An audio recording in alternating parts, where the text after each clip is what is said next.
I am trying to... There it goes. Cool.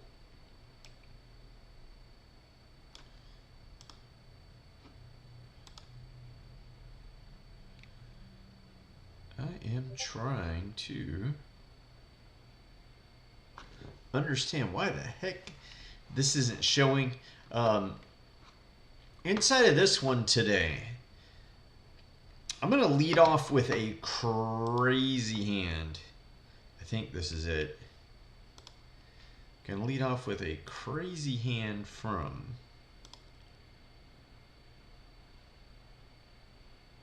the Super last night. It is this it?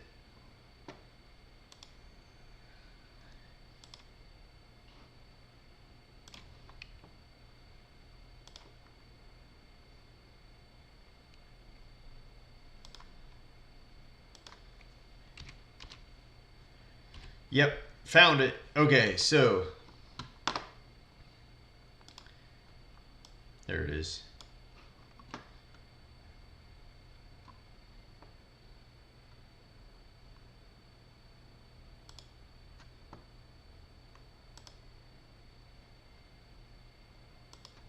We got it. Well, kind of. I think we got it.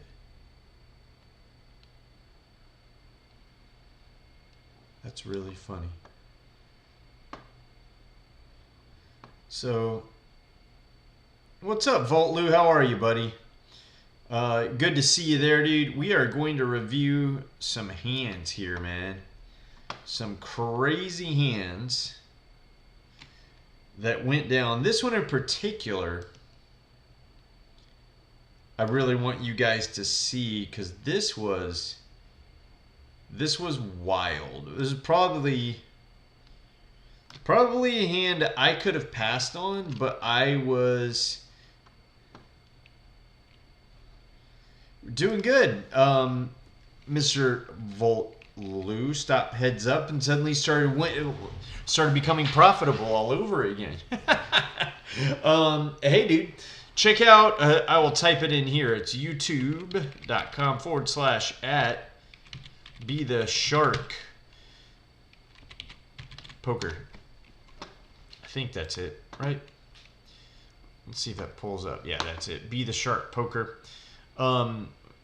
We've been smashing it with some YouTube videos, and this one in particular is a hand that I played. It was last night in the Super, and we actually wound up in it was just a tough spot, really tough spot, where, okay, there we go, we got it.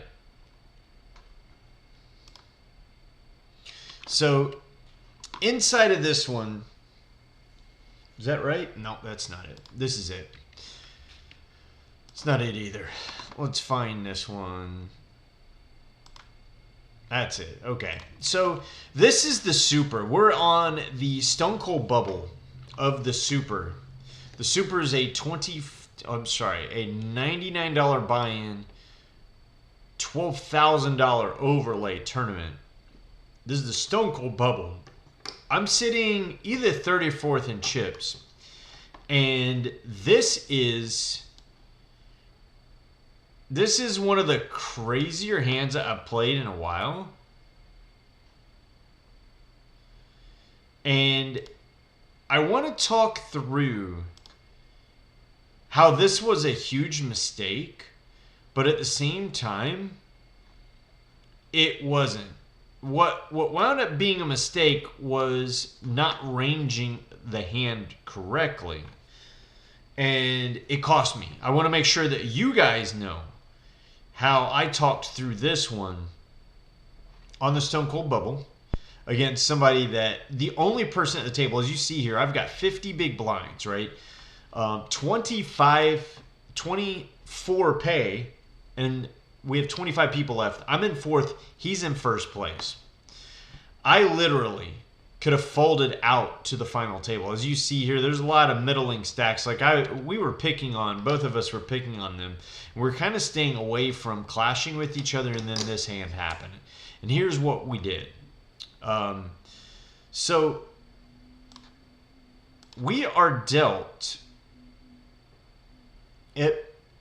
He's got enough chips, and remember, we're picking on people. He's opening really wide. I also know that with a hand this strong, there's no way I'm freaking folding, but I am going to be playing out of position the entire time. You can make a case for one of two things. Either 3-betting and trying to get a fold pre-flop, or, which I feel it's strong, but at the same time it can be vulnerable. Even just doing a flat check fold on any board that has 0 equity or isn't one that I'm willing to try to fight for could be a better way to handle this. So I'm going to practice in a way, or act in a way, that is aligned with really good play. And ICM awareness. That's the important part, is ICM awareness. So he min bets, or min raises. We flat, which also incentivizes the big blind to come along, which I'm surprised he didn't. And smack in the mouth, we hit top pair. But something I take into consideration. Sure, I've got top pair here, right? Let me go ahead and refresh this again. I have top pair here, but I have, at this point, just top pair. He has things like tens, aces, jacks, potentially queen 10, like not likely, but a lot of 10x, potentially aces, potentially ace queen, potentially queen 10, potentially threes in his range, or even king queen, but not likely. So I'm going to practice, or I'm going to act with discipline and focus. I check. He leads out small. But I'm kind of thinking about it. I'm like, you know what? I've got top pair here. I'm going to disincentivize draws. So if he has something like ace king or ace jack, if he has even jack 10, which would be, it could be in his range, you could hit a back end straight draw. I'm going to fold out anything here and kind of define his hand, or he's going to continue. But I want to disincentivize draws, and what I really want to do is just go ahead and take it down without a fight. So I went ahead and I check, hit him with a 3x 3-bet. And he comes along for the ride. Boom. I pick up equity here. I pick up equity with the 5 of hearts. Suddenly, I'm dancing the disco in the back of my head. But, you know, some of the continues are still there. You know, he could have been floating, let's say, with an ace-x hand with ace of hearts. Not likely, but it could have happened. And even if he had, let's say, the ace-jack or the ace-king, suddenly he picks up some equity too. So I'm looking at it, I'm like, I got a pretty strong hand, a pretty good redraw. I'm okay with whatever happens here. And I was actually just going to let this one go. And I check. But I have all of, not let this go, sorry. I have all this equity, and I wanted to see how he reacted to it. Now, I did want to keep his bluffs in, because at this point, with him betting 11 times the big, 11 big blinds into a 17 big blind pot, I have a lot of equity here. I could just check jam, and I came very close to check jamming.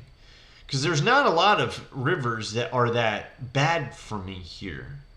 So at this point, I'm thinking we've narrowed him down to aces, jacks, ace queen, possibly queen 10 or 10-10, and possibly threes. Probably not fives. Fives don't float here. Maybe some kind of like weird ace X hand that is suited and he's looking for a backdoor draw. But we have two hearts in our hand, so it's really not likely, right? The only thing I can think of that he has here, he can't have bluffs on a check raise that big. His bluffs are kind of out, so I'm trying to figure out what kind of value he's keeping in, or worse hands I can keep in here. So the worst hands I'm keeping in are queen 10, jack jack, ace queen. Those are three hands that I'm thinking of. Now he's going to continue with also with his aces. He might be jamming the ace of hearts here though. I just don't see him taking this line with anything better than what I have. So I'm setting him up for a river jam if one of a couple of things happen. I'm going to jam if a king hits, if a queen hits, and if I think if as long as if the ace of hearts hits, boom, I've got the nut flush. Of course, I'm going to jam. But that's really it. I've just convinced myself if a heart, a king, or a queen hit the river, I'm going to jam. I'm just going to rip it in. Because you look, we have SPR. I mean, literally, it's less than one. It's a stack size bet to the pot. Same thing with him. I hit my king. And the two pair here, it... like, no way straights get here. He, like, what did he have? He floated ace jack of hearts might get there, right? Like, that kind of makes sense, but yet it doesn't. But what really makes sense, because that would be a gutter. Why would he call a 3-bet on the flop with a gutter? There's really no straights that he has because of us 3-betting the flop. He also probably doesn't take this line with Jack 9, right? So again, the only thing we're really ranging him down to here, aces, jacks, ace queen, queen 10. We're really targeting like the queen 10s, the ace queens. That's what we're targeting here. And I rip. And the dude didn't even think twice about it. And he snap calls and he has Jack 9 of clubs. Was not even in my purview here. And remember, this is a $99 buy-in. And somehow, some way, like, I could see the continue if I didn't check raise on the flop. Like, it just seems like a pretty easy giveaway. But then he bet the turn when the heart hit. If he had a club that hit, it makes sense. He could have just checked me back.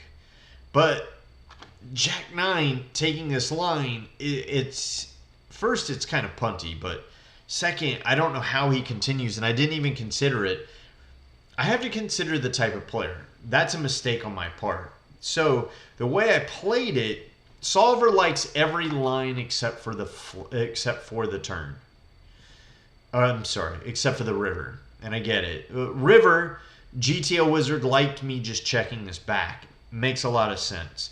Because essentially what I just picked up was a bluff catcher. My thoughts and my process, there's no way he's drawing. He probably has either sets or a worse two pair.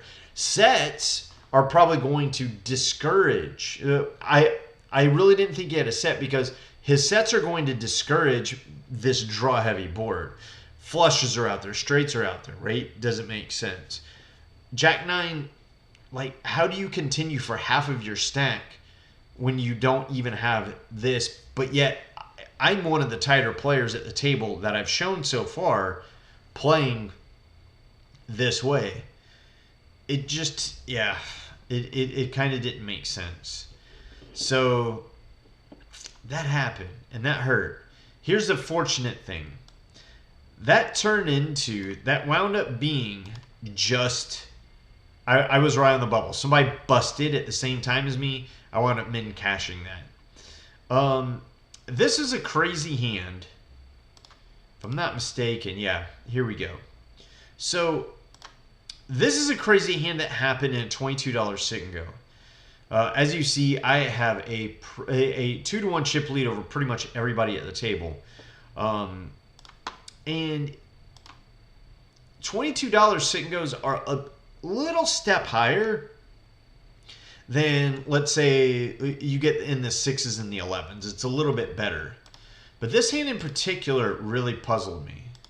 So we go 2.2, 2.2, 2.2, and boom. We have backdoor nothing. Not really. Like, there's nothing much for me here. And apparently there's not a lot for everybody else. It checks around all the way through. And we hit the ace. Problem is, we hit the ace with the ace of diamonds. I have no diamond here, so I unblock diamonds. It's pretty likely somebody could be on a diamond draw.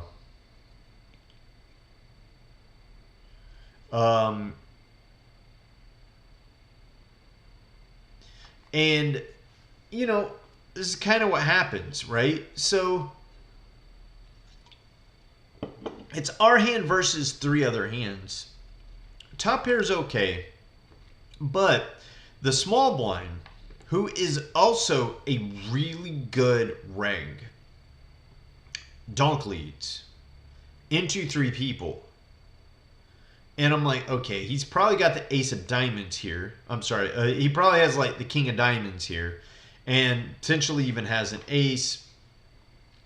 Probably not the ace of hearts.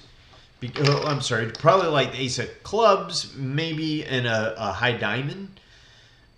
Like, that kind of makes sense. I'm going to flat here and see what hits on the river. And so I call, but so does the button. And suddenly I'm like, okay, I've got to be dead here. We've got a full house out there. We have a flush out there. I see that I've got 3 people here. I want to know what you guys think I'm up against here. And, sorry about that. Global is so bad for this. All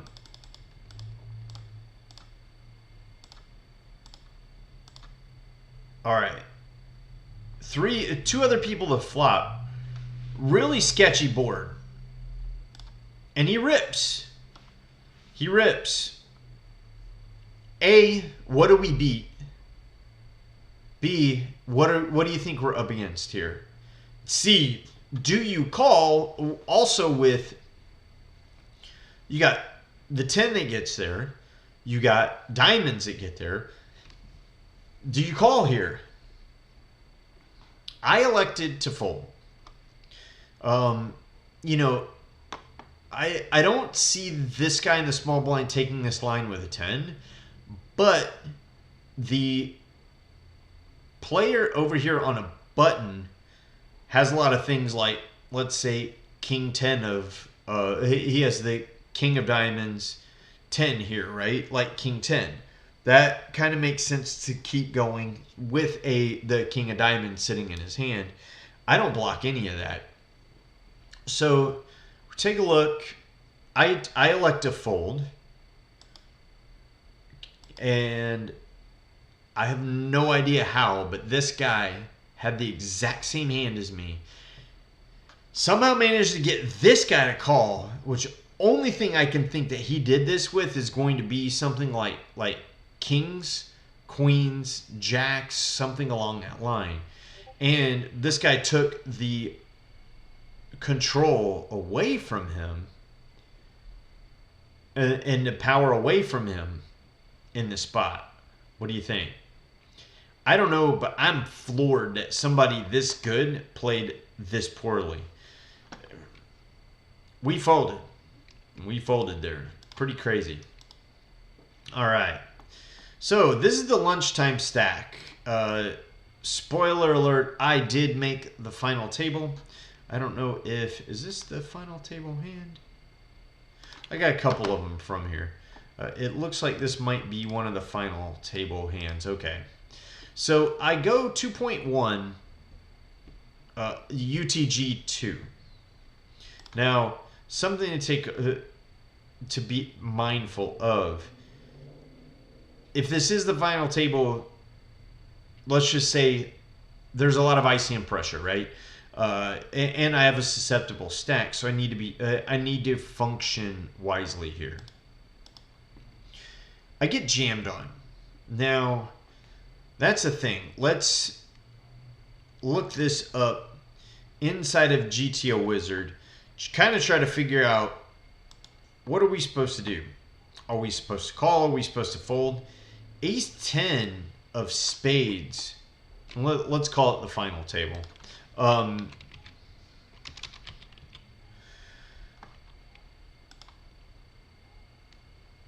guess essentially, what is this? Under the gun one.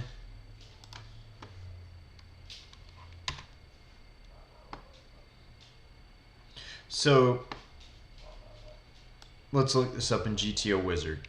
We had 18 big blinds to start and 11 by the under the gun person, right? You guys see that? Yeah. So let's call it the final table.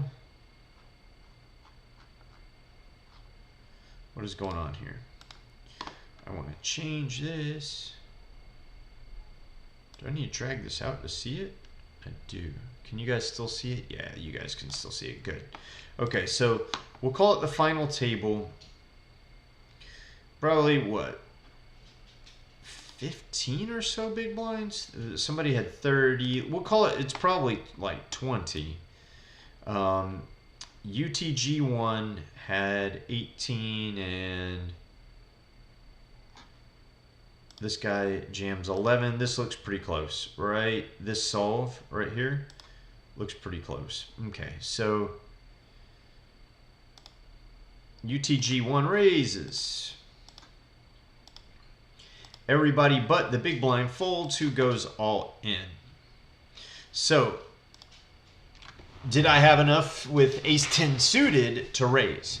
Ace 10 suited, just line checking here. I did. In fact, that's kind of crazy. Even with my stack depth, there's a mix.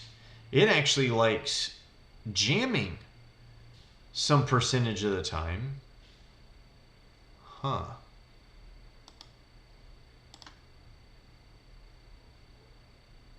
It's a mix.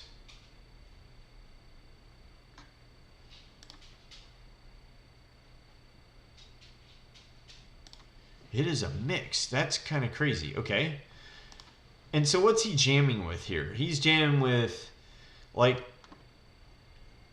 think of the things that would beat me here. Things that are way ahead.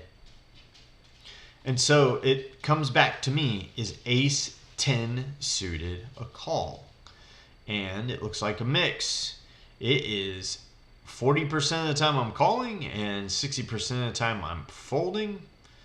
Let's see what I elected to do.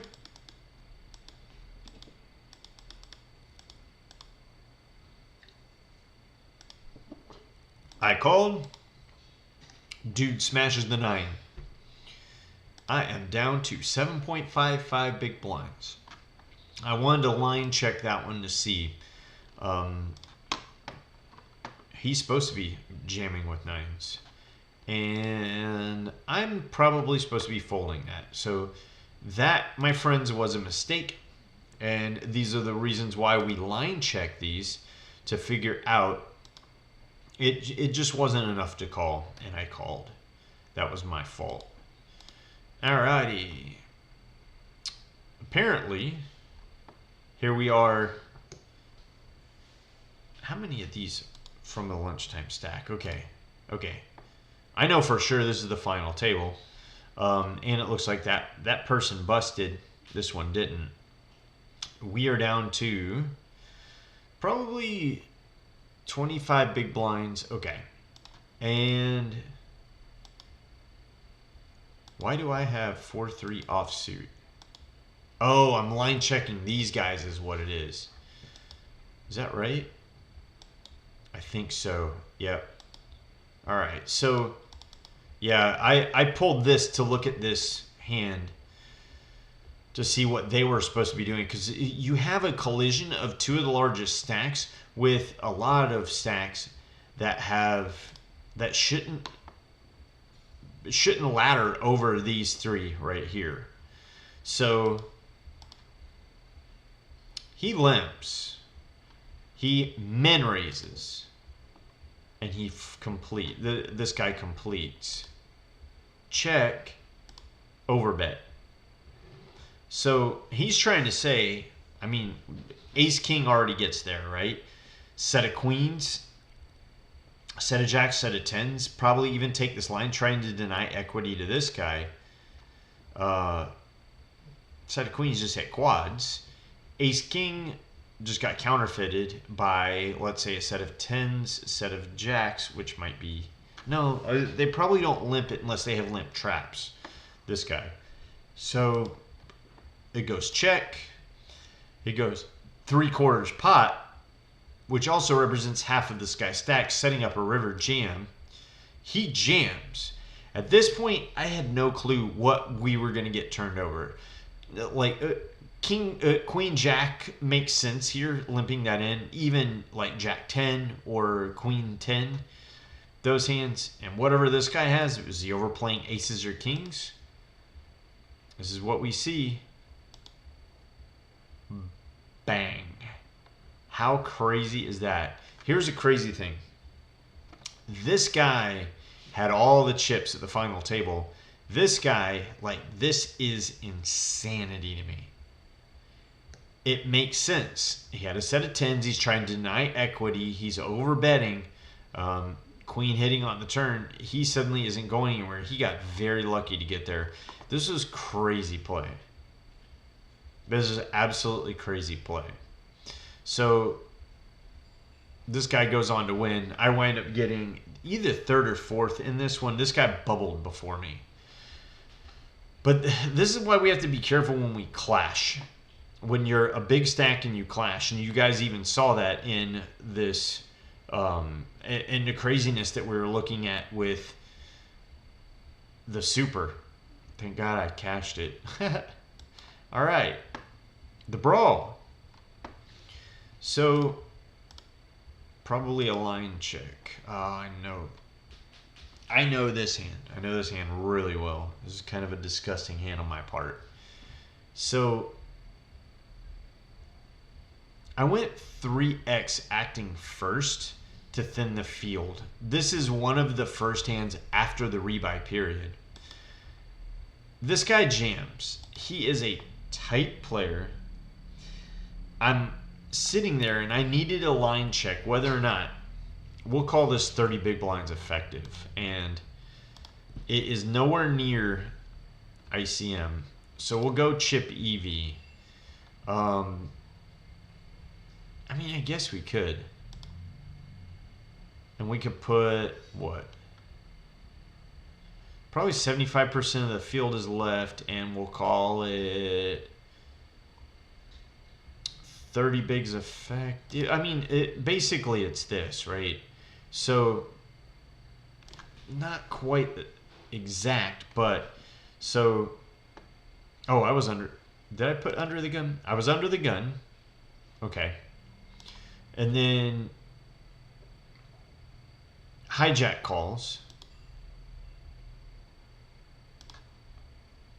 And then I think it's a small blind. The small blind jams, right? So small blind jams. And it's on the under the gun to call. And sure enough, I'm supposed to be calling with jacks here. What's up, Dave? How are you, man? Good afternoon to you too, sir. I'm supposed to be calling here. That's an interesting line. So, and I'm supposed to be winning 3.88 big blinds.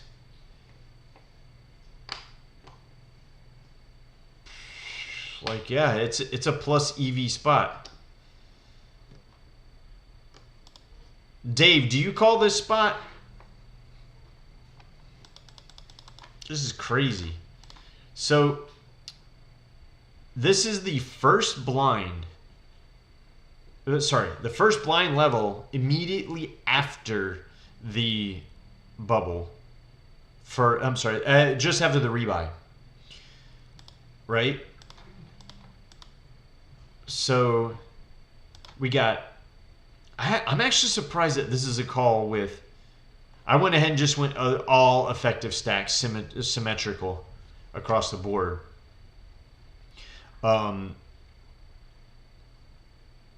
It goes call, call, and then the small blind jams. Might as well run it. It's the first hand immediately after the rebuy. They have a lot of ace X. Well, let's look at what their range is, right? So,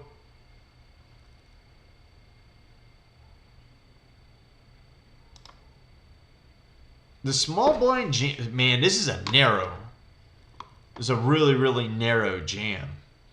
They're supposed to only have ace queen, ace king off.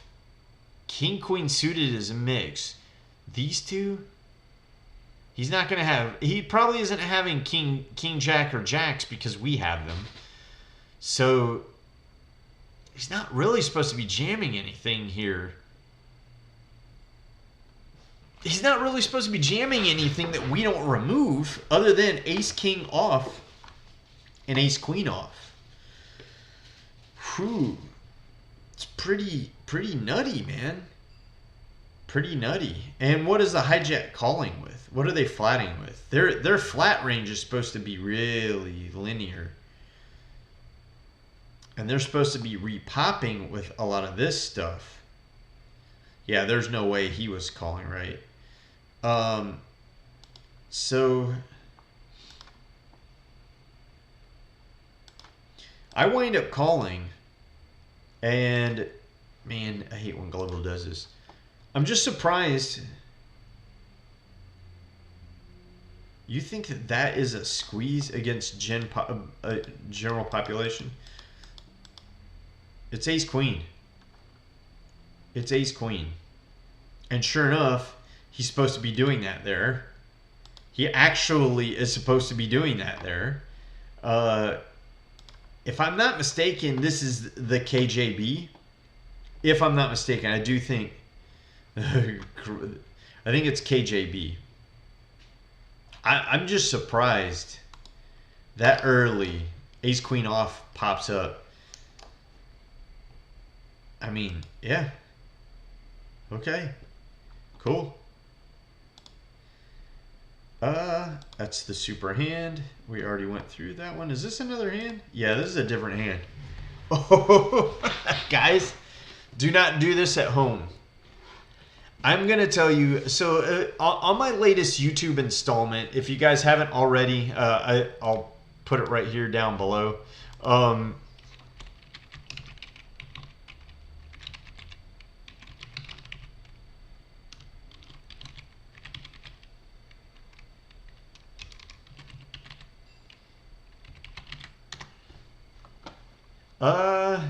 Let's restart this one.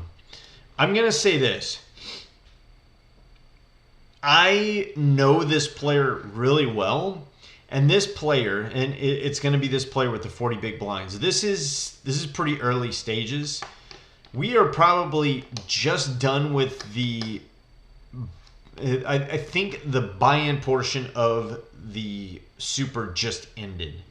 And I have enough experience with this guy. He's being crazy. He's being absolutely crazy. By the way, this guy didn't even make it to the final table. Actually, I think he busted before the cash, and he had 100 big blinds. So there's probably like 70 people left. Remember, 25 pay. And This is the creative version of me knowing how to play exploitative poker. I for the most part was more of a GTO style the entire game, knowing that at the $99 level you're going to be up against a lot of players that are a little bit more balanced than things like the brawls and the $11 stakes. So with that said, my latest installment in my YouTube channel, I just included a link there. I talk about GTO versus exploitative poker and how to like play each one. I've got an entire series on how to merge these two styles together, how to lean more towards exploitative when you need to and lean more towards GTO, and how to blend them together into what I'm calling the integrated poker theory approach. This applies here. I deviated from GTO pre-flop starting range, raising from, what is this, the hijack is totally perfectly fine here. Him flatting, he was flatting me a lot from in position and taking me off of pots when I'm checking and having to be really honest because he had a lot more chips than me and he's putting pressure on me. He's done this 4 times now. This is the 4th time that he had done it to me in about an hour and a half. Now, I've played this guy a lot. And all of my notes on him are he floats a lot and he likes to steal from in position. This comes out. I have nothing. Like, what am I gonna do? I have a backdoor straight draw, right? And that's luck. So here's the thing. He's probably, if I check, I know he's gonna bet range. And with that said, I have just enough equity to continue. I do want to keep his flush draw floats in there. I want him to keep his ace queens and things like even pocket 4s, pocket 3s, pocket 2s, stuff like that in here. Because he's floating, so he's not that strong. Right? So I check. He goes very small. He goes, what is that, 20% of the pot. And I'm like, okay, you know what? I'll peel one and continue. Okay, we hit a gutter here. And I'm still wanting to keep in flush draws. I'm still wanting to keep in even some of, like, let's just say that he has ace 9 or something goofy like ace 6. You might even have like ace x of hearts. I'm trying to keep these in there and determine what to do on the river. So I check and he goes just shy of half pot. And I'm staring at it and I'm like, you know what? I am actually going to, if a heart hits or if a straight hits, I'm going to jam the river on this guy, knowing he probably has a naked king or some goofy hand like ace 9 or ace 6, maybe even king 6 or king 9. I'm going to bluff the flush and I'm going to get value from the straight. See whether or not I can keep those 2 pairs in there. The flush bricks out. I'm like, thank God, okay, I'm not having to contend with it, but I've got the idiots into the straight. So if he was floating with king 10, I might be in a little bit of trouble here. But I only have 16 bigs. SPR is basically 1. I'm like, you know what? Fuck it, I'm going for it. And I rip into him. And this dude, he actually winds up utilizing his entire time bank. I'm almost positive. Like the line that I took here is more exploitative. I'm trying to get either worse to call or I'm busting. I kind of just committed to it at this point. Trying to get worse to call or trying to get a fold. There's no way I'm getting a fold from a better hand, right? I'm just trying to get worse to call.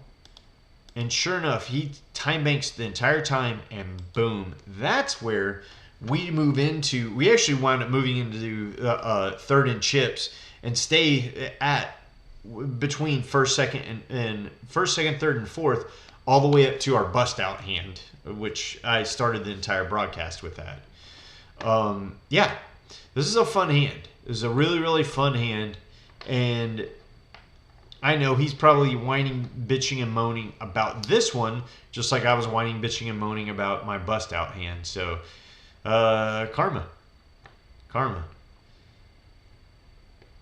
I'm curious if, let's run this back real quick. I want to see how far from GTO this was, right?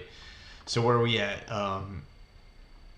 Okay, we're at 25 and 40 big blinds. 25 and 40. All right. Let's say, what is the average stack? The average stack is probably about 35. Right. Okay. I think I'm in the hijack, right? I'm in the hijack with 25. He's in the cutoff with 40. Okay.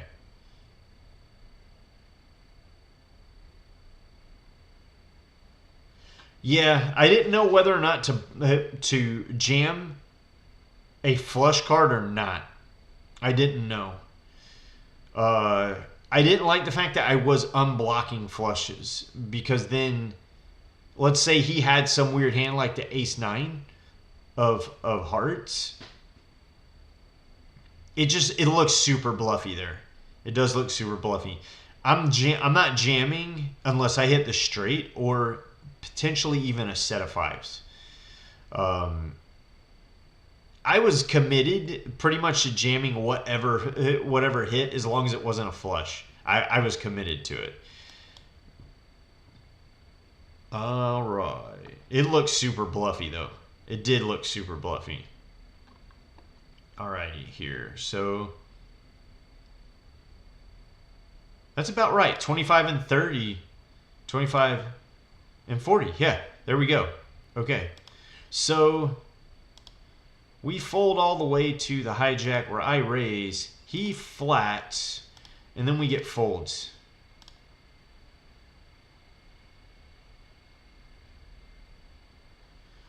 All right. What is the flop? The flop was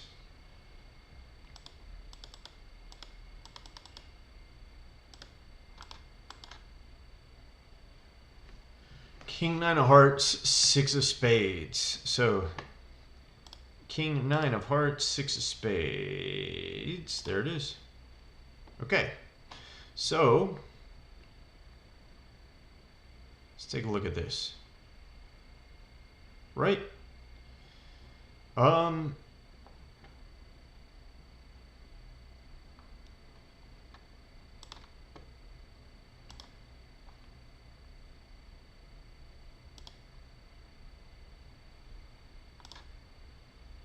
right. So I check. I mean, he's supposed to bet there 1.6. I mean, he's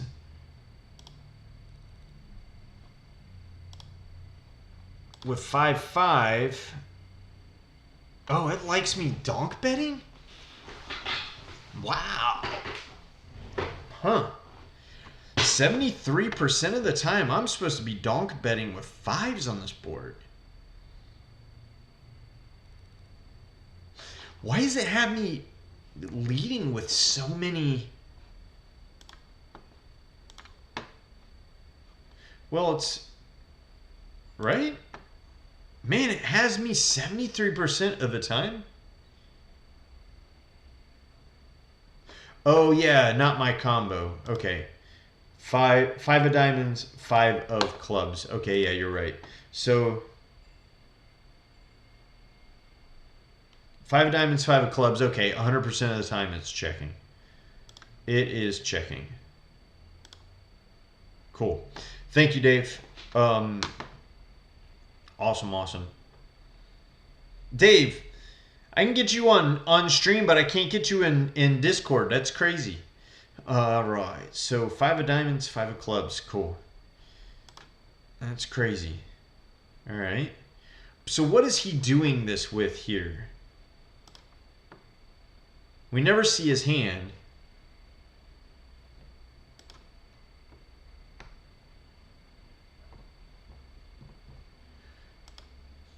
So what is he betting here?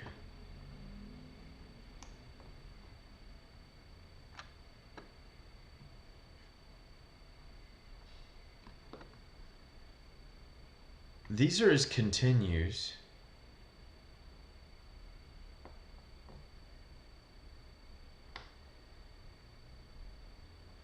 King, queen.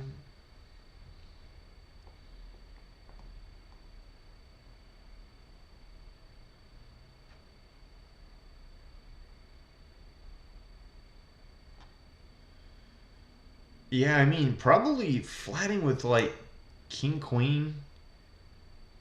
I mean, it shows that he's not even supposed to be calling there with king, jack. Oh, Dave, I'm sorry. I meant actually participating and talking in there. I love your poker hand insight a lot.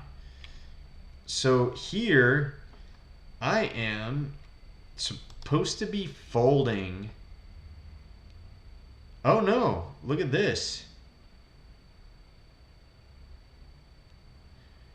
Yeah, my hand is supposed to be calling or folding.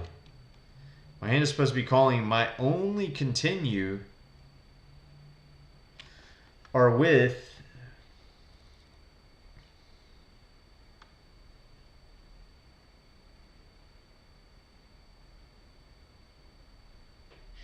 I don't understand why. The only continues part of the time have a spade. Yeah, it's the 5 of spades. And sometimes raising with the 5 of spades, 5 of hearts, which makes sense.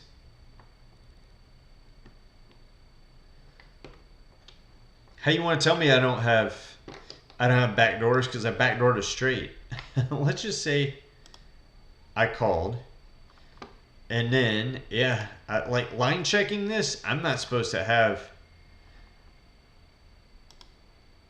It's 7 of spades. This is going to break the solver. I check.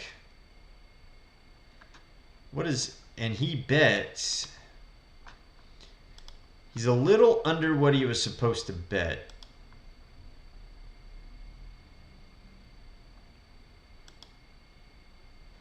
And at this point, I'm way off. I'm off the reservation. I am off the reservation. You know what it is? It's just this guy has done this so many times. I just decided I was going to play. I was going to call him down. I literally was going to call him down. And then when I hit the straight, I'm like, you know what? I'm going to make this look so bluffy. I was tired of folding to him. I was going to call him down with air. I was tired of folding. Literally. It is line checking this against GTO. I deviated from GTO and I knew I was playing exploitative poker. Like, period. So, no solver. What percent I jam the river? I will. So, look at the combos of what I'm supposed to be folding out. I'm even folding out jacks. Yikes. The only real continues that you have here are ace jack. Oh, okay. The ace jack of spades, which makes sense. Probably ace 6 of spades, which is what I put him on, right? Ace 9 of spades is there too. See, and ooh. Ace nine of spades was already folded out? Okay.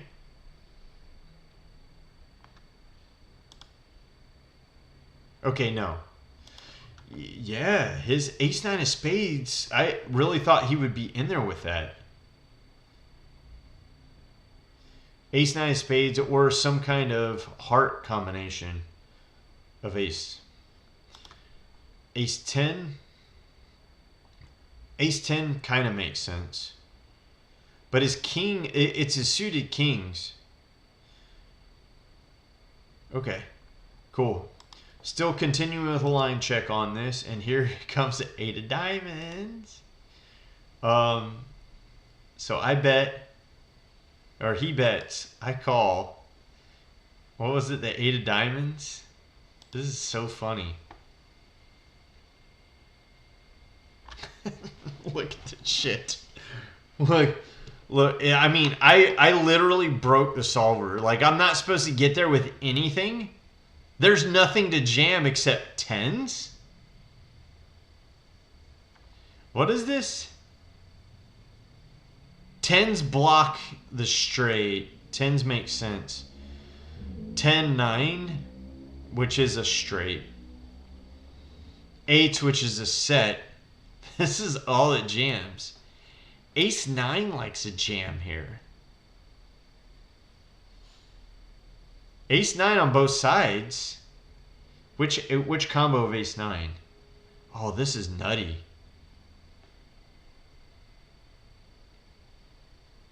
Oh, yeah. Any 10 is a straight. But what I'm trying to figure out is how you got there. I mean, 10s make sense. The ace 9s don't.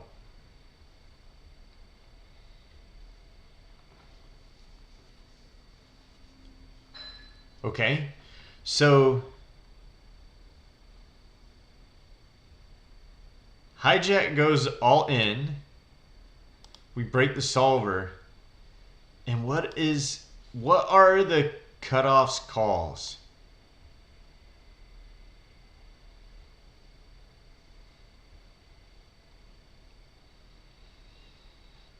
His only calls here are ace 10, duh. King 10, Jesus.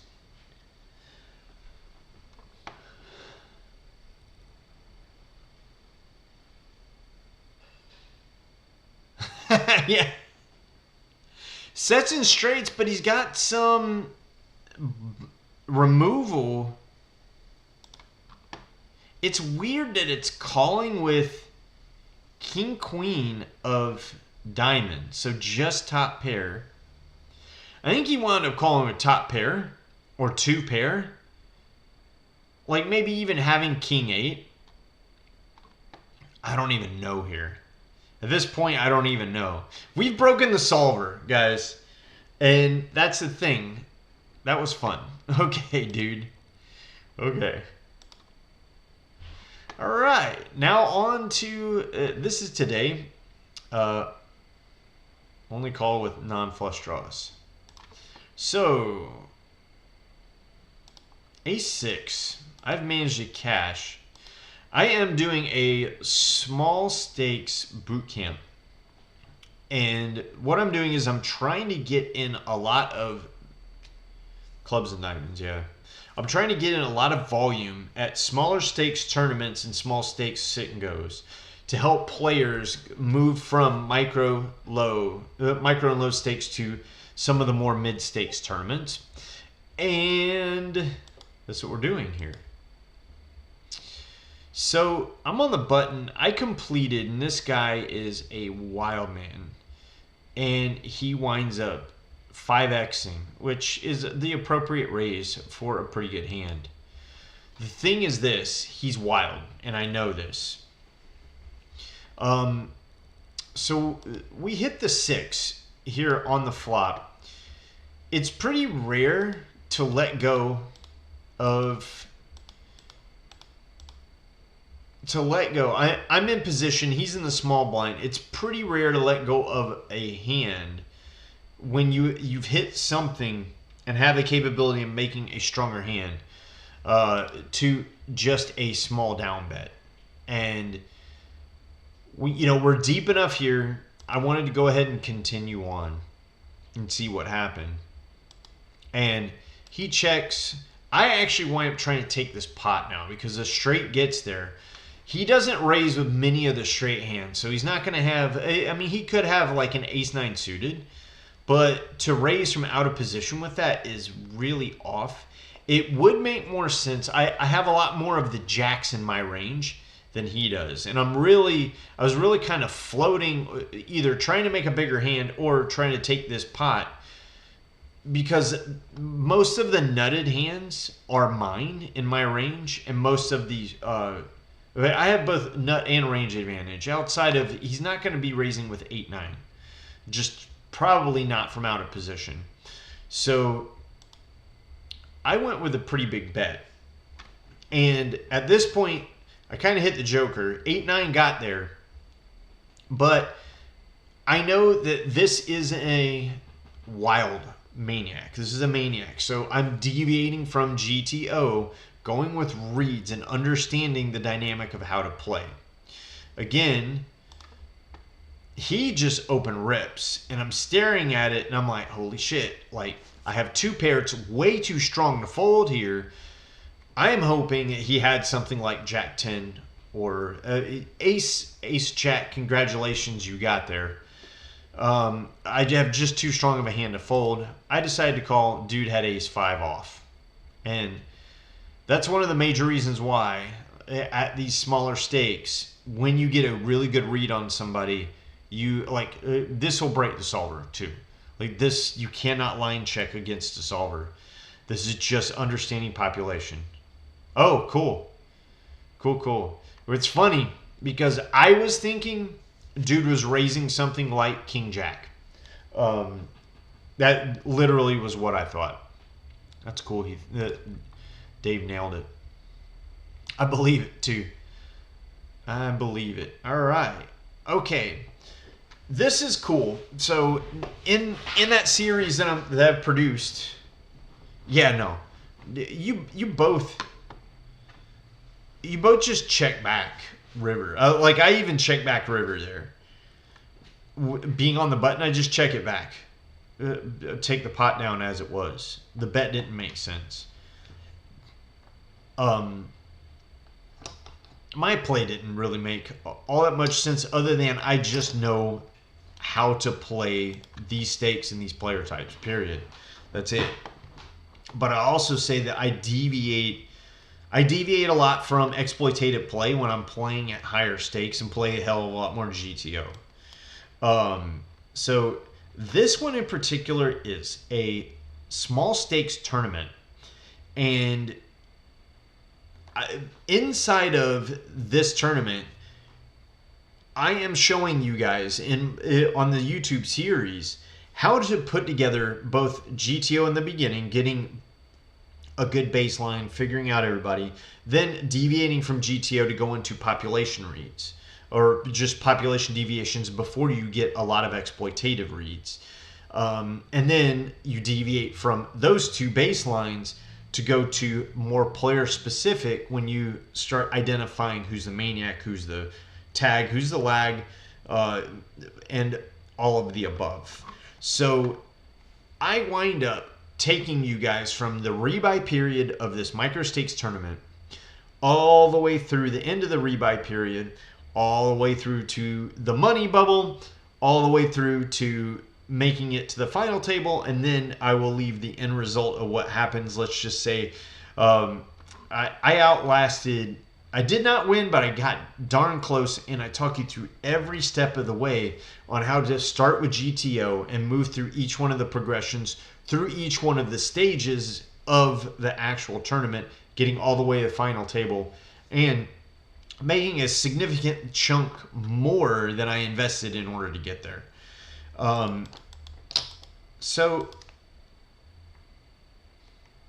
Okay. I am unsure what stage we're at in the tournament, but we are probably very late. And understanding that this tournament gets very shallow very fast, I actually think, you know what? This is the final table. This is the final table. I went in the final table with a Chipley. This is, or no. I was first or second in chips. I think the blinds had passed through. This guy had won one. Anyway. Spoiler alert. This is the first person out of the entire final table, by the way. Yes, they are. I wanted to see if this is a call or not.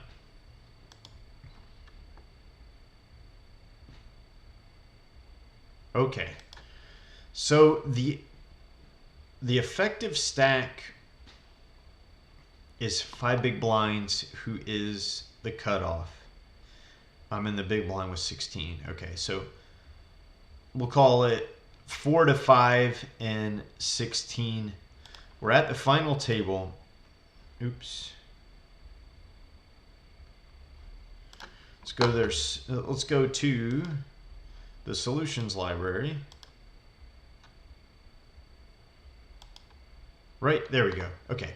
So final table, 9 players, ICM, we'll call it 200. Final table,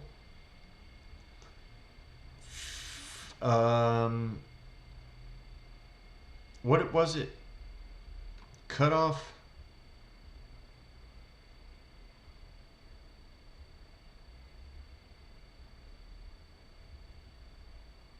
I don't see any stack that is even close.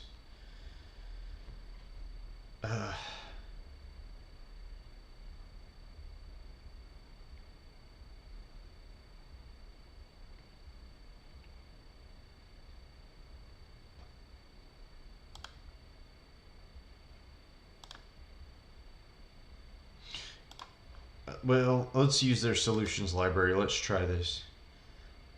All right, bud. Take care, Dave. Thanks for stopping by, dude. Again, they're so shallow. 16 and 5.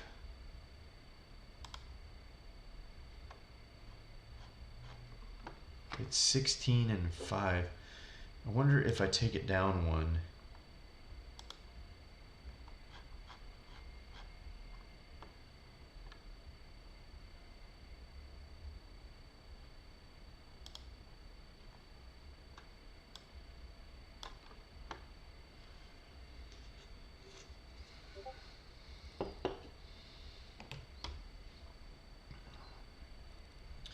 I'm going to fudge this a little, and I'm going to say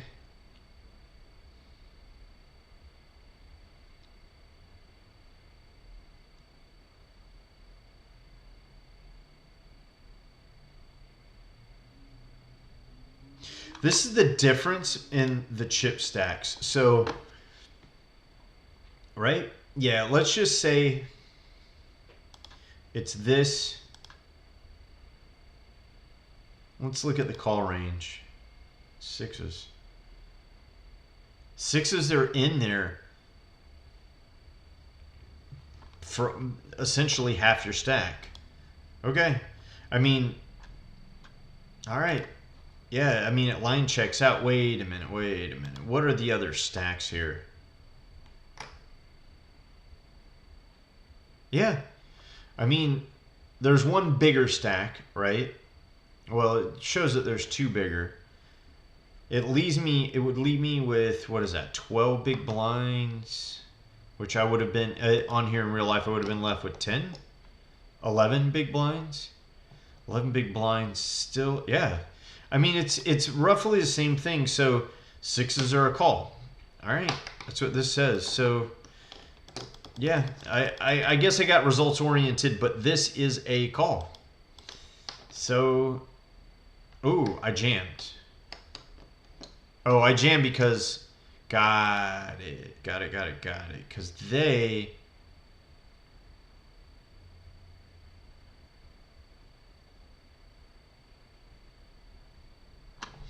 that breaks the solver because you're not supposed to be limping from under the gun. I jam. Okay. It checks out. It checks out. Okay. So I was not involved here.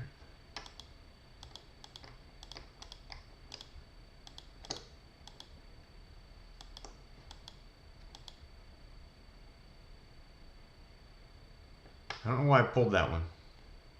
Can't tell you why I pulled that one. Anyway, that's kind of it. That is kind of it. So I do want to make sure that you guys jump into the YouTube channel. Thank you guys for stopping by. I know I got 6 people here. I do have a brand new series that's up.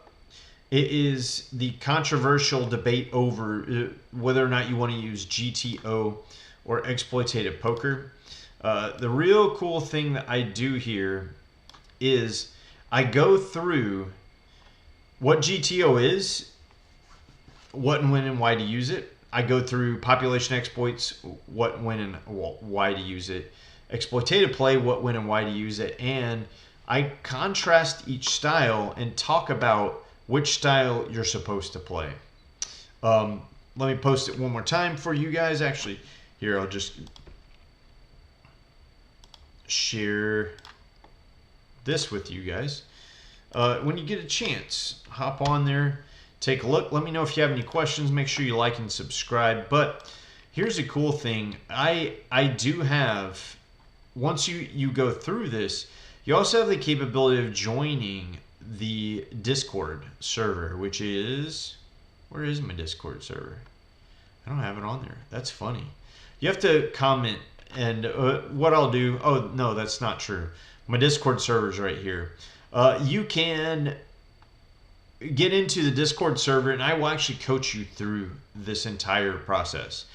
This is, there's just so much to the complication of GTO and exploitative, what to do and when, why you need to move from one to the other as you improve your play and you move up in stakes. You need to know all of these. You need to know the balance of each play and what to do and why.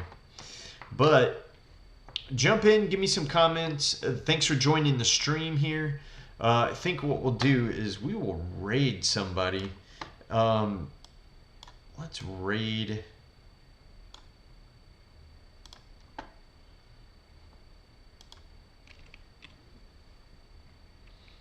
You guys ready to raid? We're gonna raid. I think we're gonna raid Global Poker if we can.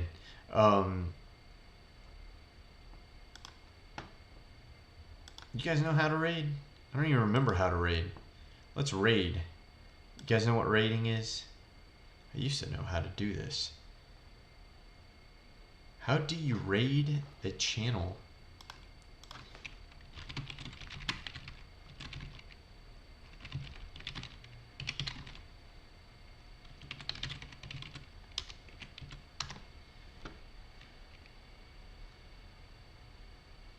Oh, that's right. It's this.